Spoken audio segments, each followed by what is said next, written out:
ہمارے دوست ہیں، بزرگ ہیں، ان کا داماد فوت ہو گیا، نشہ کرتا تھا، تو میں تعزیت کرنے ان کے گھر پہنچا تو کھڑے ہو گئے ہاتھ باندھ کے، کہنے لگے حضرت صاحب باقی ساری گلاں چھڑ دیو، صرف نشے تے تقریر کریا کرو۔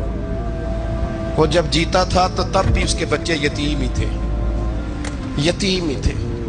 میری بیٹی جب میرے گھر آتی تھی اور میں اپنے پوتوں کے اترے کپڑے اسے پہننے کو دیتا تھا تو میرا کلیجہ پھٹتا تھا، اور میری بیٹی اس کی زندگی میں بھی بیوہ کی زندگی گزار رہی تھی، وہ میری بہوؤں کے اترے ہوئے کپڑے پہنتی تھی، کوئی دعا کرو، کوئی جلسے کرو، یہ لت ختم ہو جائے۔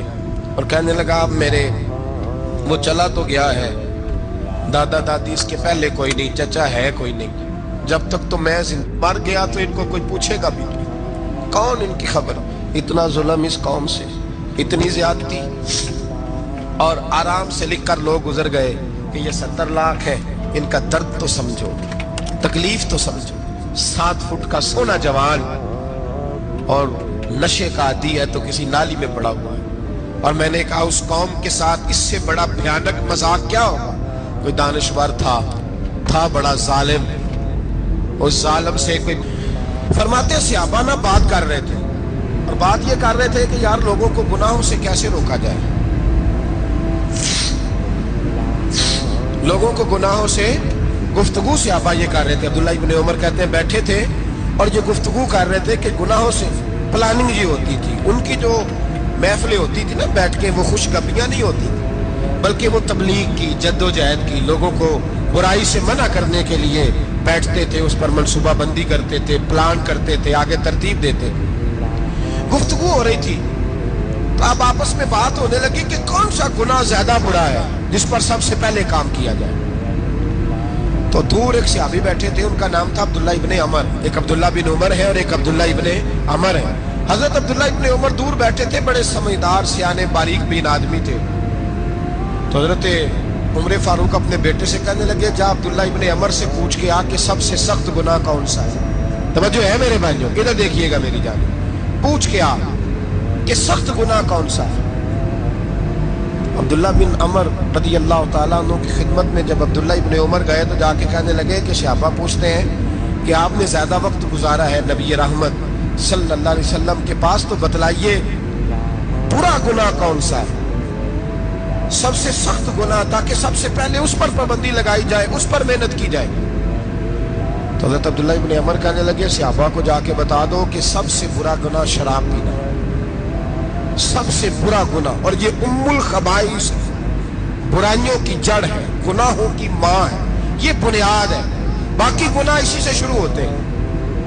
کہتے ہیں میں نے آ کے بتایا تو حضرت ابو بکر صدیق رضی اللہ تعالیٰ عنہ سیدنا فاروق اعظم کہنے لگے خود جاتے ہیں، ان کے پاس خود جاتے ہیں، چونکہ ہم نے بات سننی ہے ہم خود جاتے ہیں اور ان سے جا کر کے سوال کرتے ہیں کہ اگر آپ کو اس تفصیل کا پتہ ہے نا تو اس کے پیچھے بھی کوئی تفصیل ہوگی جو میرے نبی پاک نے بیان کی ہوگی صلی اللہ تعالی علیہ وسلم، اس تفصیل کا بھی آپ کو پتہ ہوگا جو نبی پاک نے بیان کی ہوگی، اس بات کے پیچھے جو بیک گراؤنڈ ہے، جو پس منظر ہے۔ فرماتے ہیں کہ ہم اٹھے عبداللہ ابن عمر کے پاس گئے، ان سے جا کے پوچھا کہ جناب آپ نے یہ تو فرمایا ہے شراب ام الخبائث ہے، تو اس کے پیچھے پس منظر کیا ہے؟ تو عبداللہ ابن عمر کہنے لگے یہ میں نے اپنے پاس سے نہیں کہا، یہ میں نے نبی پاک سے سنا ہوا ہے۔ حضور سید عالم صلی اللہ علیہ وسلم بیٹھے تھے تو حضور نے فرمایا شراب، یہ نشہ، یہ برائیوں کی ماں ہے۔ اور پھر حضور نے ایک مثال بیان فرمائی، نبی رحمت علیہ السلام نے فرمایا بنی اسرائیل کا ایک واقعہ ہے، ایک خوبصورت جوان تھا، ایک عورت کا دل آ گیا اس پر۔ یہ یاد رکھ لیں، ہم لڑکوں کو منع کرتے رہتے ہیں لیکن ہمیں گھر کی بچیوں پر بھی توجہ دینی ہوگی، ہمیں ان کے فون پر بھی نگرانی کرنی ہوگی، ہمیں وہاں بھی غور کرنا ہوگا، اس لیے کہ اگر کوئی بچی گنجائش نہ دے تو میرا خیال ہے کہ لڑکا جرت کرنے کی طاقت نہیں رکھتا، تو وہاں بھی ان کی اماں سے کہے کہ پابندی لگائے، بچی کسی کا موبائل لے کر کے کہیں اس کو استعمال تو نہیں کر رہی، اس پودے پر بھی توجہ دے، درخت بننے سے پہلے اس کی بھی نگرانی کریں، یہ بھی بڑا ضروری کام ہے۔ عورت کا دل آ گیا تو نبی پاک علیہ السلام فرماتے اس نے کوئی بہانہ لگایا، کسی کو کہا کہ اس نوجوان کو بلا کے لاؤ، اس کو کہو کہ ہم نے کوئی گواہی لینی ہے تجھ سے۔ وہ نوجوان آیا، ایک کمرے میں داخل ہوا تو اگلے کمرے میں لے گئے، وہاں داخل ہوا تو اس سے اگلے کمرے میں لے گئی، وہ داخل ہوا تو اسی طرح 7 مکفل کمروں میں لے گئی۔ میرے کریم رسول میرے محبوب پاک علیہ السلام فرماتے ہیں، صحابہ کو سمجھا رہے ہیں میٹھے لب و لہجے میں، فرماتے ہیں جب سب سے پچھلے کمرے میں لے گئی تو ایک لڑکا بندھا ہوا تھا وہاں رسیوں سے، شراب کا پیالہ پڑا ہوا تھا، اور بی بی کہنے لگی کوئی گواہی شواہی نہیں لینی، تجھے اس لیے بلایا ہے کہ تیرے اوپر دل آ گیا ہے، اب میرے ساتھ منہ کالا کر۔ تو وہ جوان کہنے لگا نہیں، میں نے اپنے نفس کو پاک رکھا ہوا ہے، میری نظر بھی پاک ہے، دل بھی پاک ہے، اور اس کی برکت یہ ہے کہ رب نے میری روح کو بھی پاک رکھا ہوا ہے، تو میں یہ حرکت نہیں کر سکتا۔ پاک لوگ پلید کاموں کی جانب توجہ نہیں کرتے، میں یہ حرکت نہیں کر سکتا۔ اقبال نے اپنے بیٹے کو دعا دی تھی، اس نے کہا تھا حیا باقی نہیں ہے زمانے کی آنکھ میں، خدا کرے کہ رہے تیری جوانی بے داغ، خدا کرے کہ رہے تیری جوانی بے داغ۔ کہا میرے ساتھ منہ کالا کر، اس نے کہا میں نہیں کرتا۔ کہنے لگی چل پھر اس کو قتل کر، اس کو میں نے باندھا ہوا۔ اس نے کہا میں قتل کیوں کروں، میری کیا دشمنی ہے؟ کہا پھر شراب پیو، کہا میں شراب بھی نہیں پیتا۔ وہ کہنے لگی اب تو میں نے تجھے اپنے چنگل میں پھانس لیا ہے، اب تو یہاں سے بچ کے جا نہیں سکتا، اور اگر تو باہر جائے گا تو میں شور کروں گی، لوگ جمع کروں گی، اس نے میری عزت آبرو پہ ہاتھ ڈالا ہے، تو بچ تو نہیں سکتا، ایک کام تو کرنا پڑے گا۔ محبوب فرماتے اس نوجوان نے سوچا کہ زنا بھی بہت بڑا جرم ہے، قتل بھی بہت بڑا گناہ ہے، چلو اب مجبوری ہے تو شراب پی لیتا ہوں۔ لیکن وہ سمجھا نہ کہ شراب تو بنیاد ہے۔ اس نے ایک پیالہ جو پیا، کہنے لگا ایک اور دے دو، دوسرا پیا تو کہنے لگا ایک اور دے دو، اب 3 پیالے 3 بوتلیں شراب جو پی چکا تو خماری چڑھ گئی۔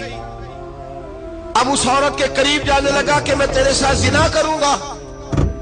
اس نے کہا جب تک میں قریب نہیں آنے دوں گی جب تک تو اسے قتل نہ کرے۔ اس نے اسے قتل بھی کیا، زنا بھی کیا۔ تو محبوب فرمانے لگے یہ قتل اور زنا جو ہوا ہے تو یہ شراب کی وجہ سے ہوا ہے، گویا شراب وہ جرم ہے جو قتل بھی کرائے گی، جو زنا بھی کرائے گی۔ اور اگر آپ نشئی کو دیکھیں، اگر آپ شرابی کو دیکھیں تو کیا وہ ڈکیتیاں نہیں کرتا پھرتا، وہ چوریاں نہیں کرتا، وہ اپنی ہی ماں کا زیور نہیں بیچ آتا، وہ اپنی ہی بہن کا پڑا ہوا جہیز نہیں بیچ آتا، وہ اپنے ہی گھر میں ڈاکے نہیں ڈالتا، وہ اللہ کے گھر مسجد میں آ کر کے چوری نہیں کرتا۔ وہ صرف اس لیے کرتا ہے کہ یہ نشہ، یہ شراب، یہ ماں ہے گناہوں کی، یہ جڑ ہے۔ ملت کے لوگوں یاد رکھو، اس امت، اس پاکستان کے ساتھ جہاں بہت سارے ظلم ہوئے، وہاں بڑا ظلم یہ ہے کہ بہت بڑا طبقہ جوانوں کا نشے کا عادی ہے۔ وہ نشہ انہیں عشق مجازی اور عورتوں کے عشق کی جانب لا رہا ہے، وہ نشہ چوریاں کرا رہا ہے، قتل کرا رہا ہے، ڈکیتیاں کرا رہا ہے۔ بہت بڑے ظالموں نے بہت بڑے ہاؤس بنائے ہوئے ہیں جن کے اندر شراب فراہم کی جاتی ہے، نشہ دیا جاتا ہے۔ میں نے تو ایسے ایسے لفظ سنے کہ الیکشن کے دنوں میں ووٹ لینے کی خاطر سیاستدان انہیں نشہ فراہم کرتے ہیں، انہیں باندھ کے رکھتے ہیں، روز تمہیں پڑیا ملے گی، ووٹ ہمیں ڈالنا۔